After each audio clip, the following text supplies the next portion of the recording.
I can reveal that that Britain has raised the threat level for British forces in Iraq. Interestingly, this happened earlier in the week before a senior British officer made comments that were downplaying the threat to British and US and other coalition assets in Iraq, comments that were picked up upon by a lot of media outlets to see as maybe this is some kind of divergence of assessment between the UK and the US of the threat that is being deemed to have been posed by Iran. But actually, no, that's not the case. I've been told that Major General Chris Geeker was fully aware of the threat assessment that's been made by the US and is also shared with the UK and deemed credible by the UK, but he didn't feel as though whether he could actually reveal that information publicly, which is why he played down the threat at the time, knowing fully that actually the UK had, like the US,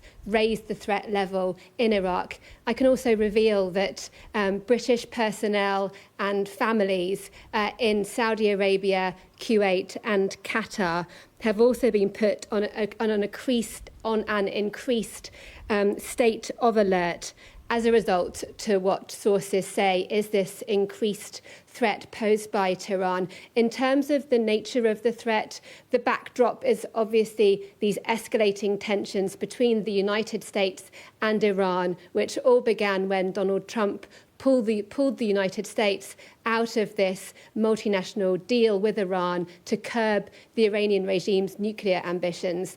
He pulled the United States out. It's an agreement that the UK and other allies like France are still very much involved in. But the United States pulled out and then also imposed new sanctions on the Iranian regime. And I'm told that this new threat is by the Iranians or their proxies working in a way that they could attack soft targets in a plausibly deniable way so as not to trigger an all-out war. But obviously, if that is the intent, then clearly it shows why there is this risk to British, US and other assets in the region.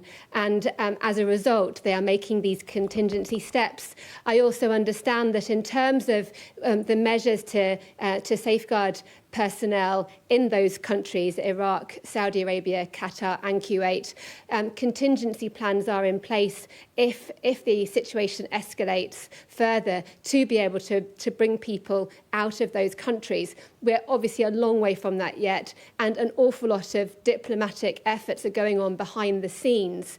I also understand that last night, Jeremy Hunt, the Foreign Secretary, spoke to his counterpart in Oman. Now, Oman has close relations with Iran, and I understand that the Foreign Secretary was urging the Omanis to use their influence to try to help calm down the situation. It's obviously a very tense time, and we will have to see how things develop from here.